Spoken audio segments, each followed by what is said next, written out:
1.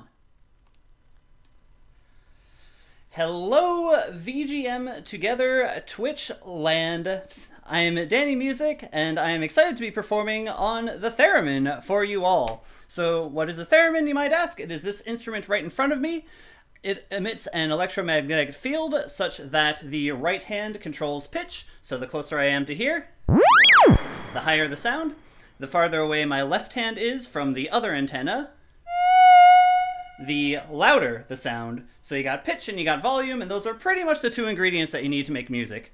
I'm going to talk about the theremin a little more, but first let me play for you the poem of Everyone's Souls from Persona. Hope you enjoy.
Alright, that is the poem for Everyone's Souls, also known as the theme from the Velvet Room, as performed on Theremin. Also, that backing track was performed by David Russell on piano.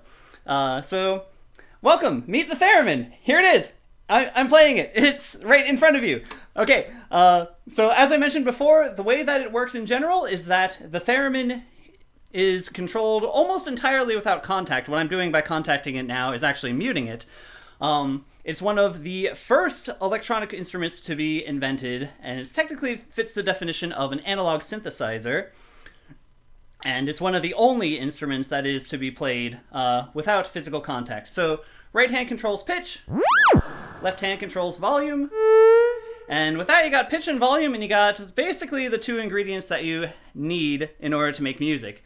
The theremin was invented by a guy named Lev Sergeyevich Theremin, who was a Russian physicist, experimenter, inventor kind of guy. He kind of discovered the principle behind creating the theremin on accident when he was working on some other physics experiment, and then decided to make an instrument out of it. So eventually his life kind of took him into a wide journey. He left Russia and traveled across America, getting to perform the instrument and tour it around. And there was a virtuoso thereminist who was formerly a violinist who had a hand injury. Her name was Clara Rockmore, but she was able to play the theremin because theremin, it's all in the ether, the way that you play it.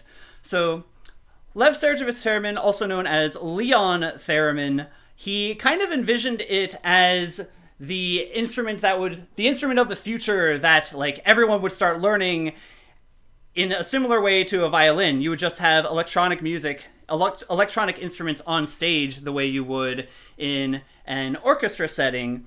But it didn't really pan out that way, in part because the theremin is an extremely challenging instrument to play. So you may wonder, how am I pulling notes out of thin air? The answer is, I have no idea what I'm playing. Whenever I go to play a note, I do not have a 100% guarantee that it'll be the right note.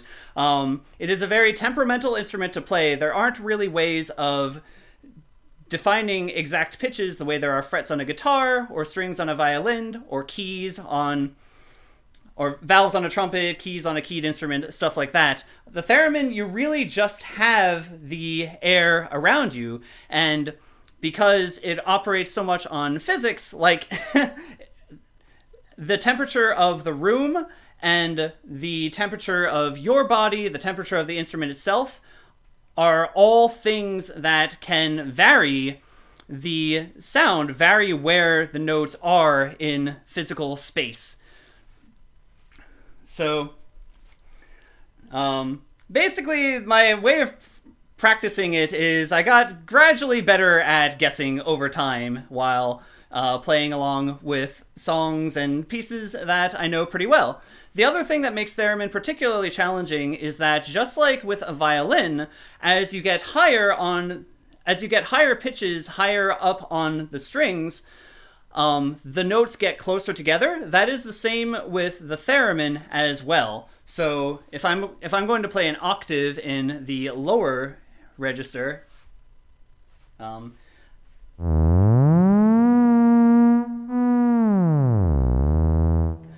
notice how much my hand has to move there. Whereas if I'm playing an octave in the higher register,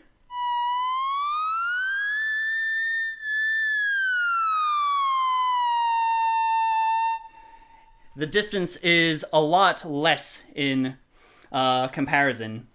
So you have to keep that in mind while you're performing the instrument, and it takes a lot of getting used to for that reason.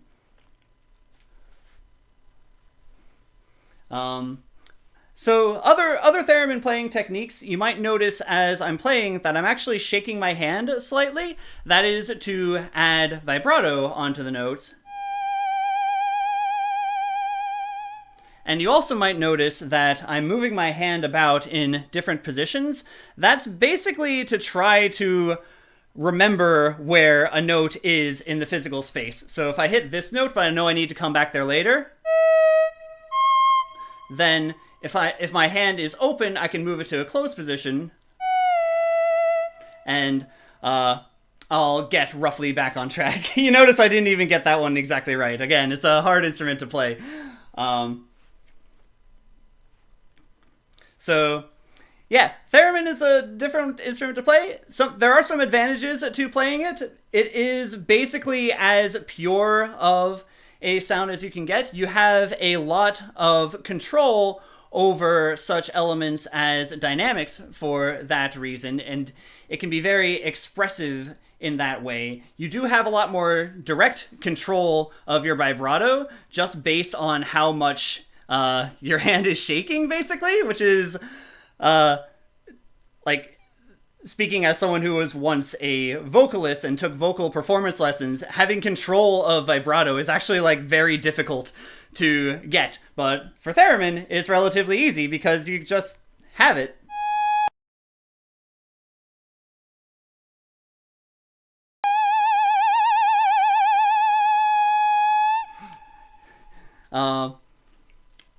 So yeah. The other advantage of the Theremin is it has a large range and you can gliss very quickly. I'm now going to play the Theremin 100% all the notes speedrun. Are you ready? 3, 2, 1. Alright, that was time, by the way. I was actually late on that split, but I'm pretty sure I got a world record time of less than a tenth of a second. So, because it has the ability to gliss around a lot, when you see Theremin music notated in sheet form, sometimes it's a combination of graph notation, just making gestures on the paper, as well as traditional notation with the dots on the page and everything. I am a composer myself, and I actually wrote a piece for the Theremin, and that's what I'm going to play next. After this, I'm going to be back to some more video game music. This is a 3-piece suite called Duets from Theremin and Piano. They are all themed around types of motion. The first movement is static motion, the second is perpetual motion, and the third is linear motion. And my inspiration with this piece in particular was mostly to show the wide range of things that a theremin can do and the wide range of emotional contexts that the theremin can play in. So static motion is a very playful piece. Static is a lot of potential energy that's kind of like waiting to jump out. Perpetual motion, if you think about it, is really kind of scary. It has a lot of more of a horror element to it. The Theremin's legacy, for the instrument itself, it was kind of like one of the first analog synthesizers, but nowadays it's mostly known for its role in horror and sci-fi movie soundtracks. So the second movement kind of leans on that background a little bit. And the third one, linear motion, is basically a pretty romantic piece. It's called linear motion because the phrases all move in one direction for the most part. So I'm going to play this one for you. I'm going to go non-stop between all the movements, and you might see a bit of a surprise as I'm doing so. I also have to get my sheet music up, so 1 second.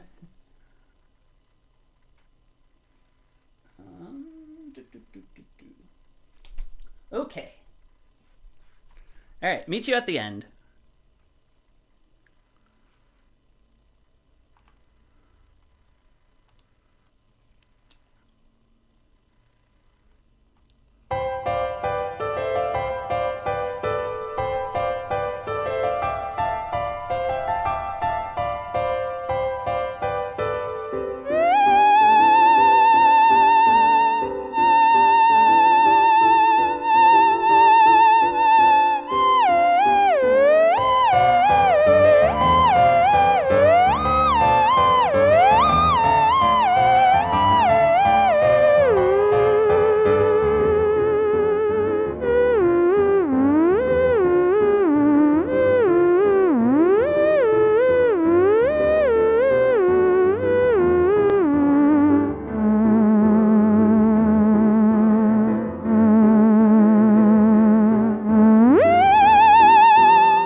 All right, that was duets for theremin and piano in order: static motion, perpetual motion, and linear motion. Original music by yours truly, Daniel Romberger, as performed on theremin. I hope you enjoyed those. And yes, with the bubbles, anything that conducts electricity can be used to trigger the theremin, including water itself. So that is why that worked.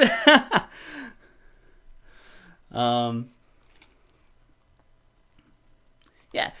Okay, I'll go back into some video game music now. And I would actually like to play... I'm going to play these in a slightly different order than I have them on the sheet. This is Life is Beautiful. If you don't know, I am a member of the Game Brass. I play trombone in that group. This is a track from our second album, Brassylvania, which is called Life is Beautiful from Deadly Premonition. It features me whistling, but here I'm going to play it on theremin instead. And give me one moment to tune the theremin. How do you tune a theremin, you might ask? Well, we want it to be such that whenever I'm standing idly, the theremin will not be making noise, but when I start to move any closer from my normal standing position, then it will be making noise. So give me one moment to adjust the tuning there, and then I will begin.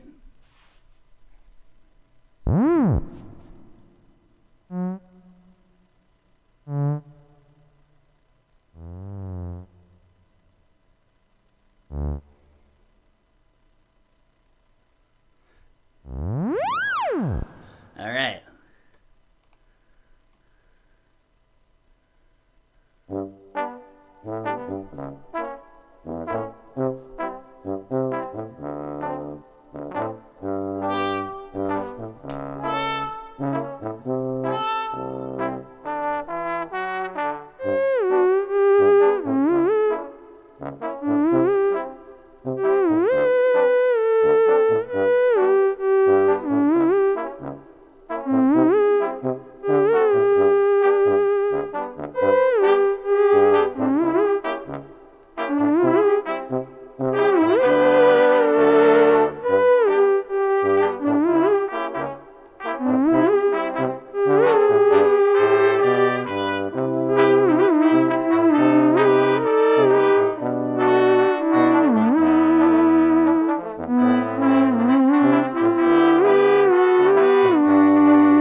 Life is Beautiful as performed by the Game Brass. Hi, we're the Game Brass. Including myself, but on theremin rather than on whistling. If you want to hear the whistling version, then check out the second album, Brassylvania. So next I will go on to one of the tracks that I skipped. This is a never-before-heard version of For Valiant Hearts, the theme from Final Fantasy V. And I hope you enjoy it. I have to get up sheet music for this one, though.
For Valiant Hearts, I believe it's also known as Ahead on Your Way from Final Fantasy V. This is a very romantic, kind of like a late romantic, post-romantic take on it.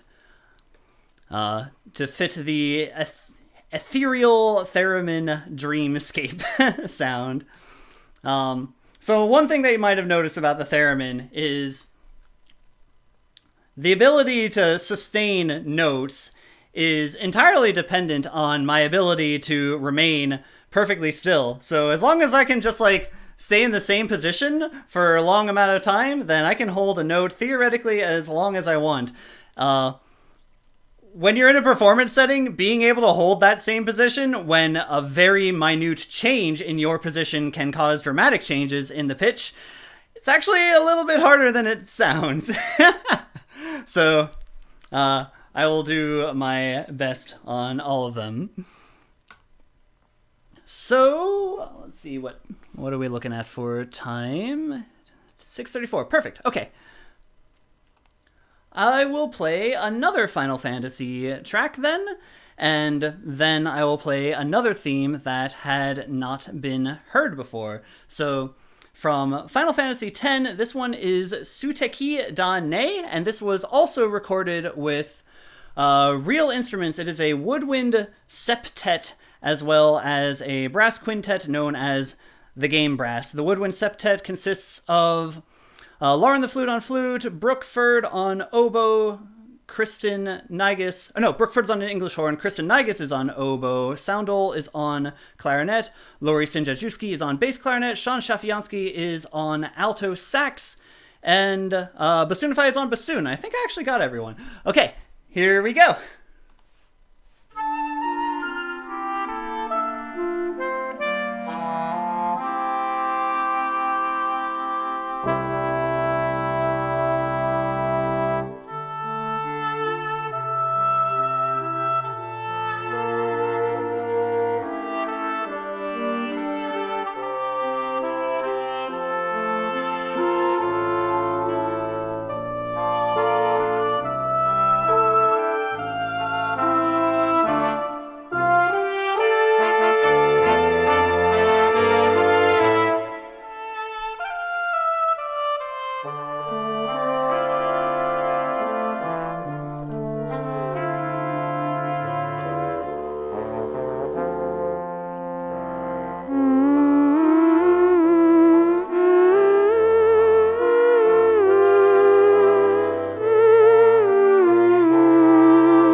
All right. Suteki Dane from Final Fantasy X. I hope you all enjoyed that one, as performed by the Game Brass and a lot of woodwind players. When it comes to playing the theremin, I really do like playing pieces that were originally for vocals first, because a lot of the time the ranges aren't too disparate from another. You're not expected to make extremely large jumps, and also the texture of a lot of classical style vocal pieces lends itself nicely to the sweet spot range of the theremin and to the theremin's strong ability of having extreme control over vibrato. So I hope you enjoyed that. I'm going to take a quick water break, and then we'll go into another all-new, brand-new arrangement. This one is hot off the press. I finished it last night, and hopefully it will sound as if I've been practicing it for years.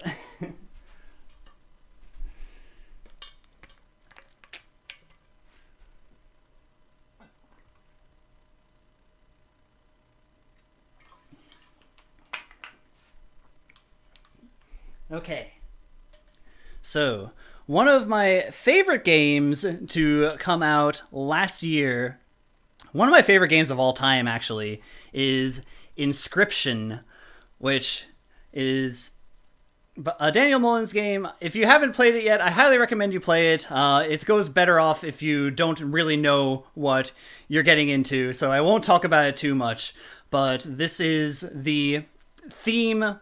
The track's name is called The Temple of Beasts, and I will leave it at that.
Alright, that was a debut of the Temple of Beasts from Inscription.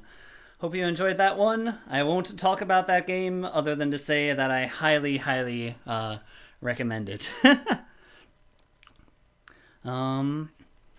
Okay, so we are about at the end of this one, so I will let off with just one last piece, and then we will turn it over to the next event.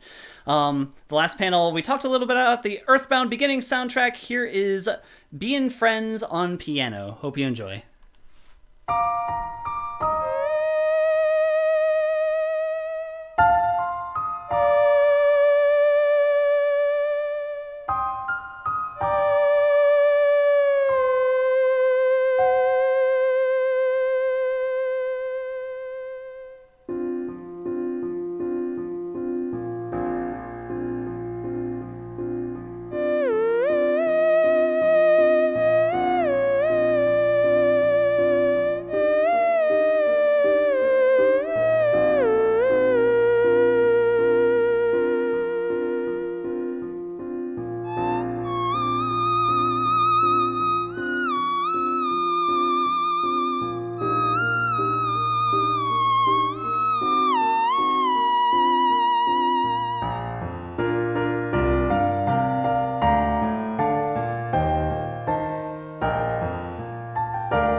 All right. Thank you all. Have a great rest of VGM together. Bye.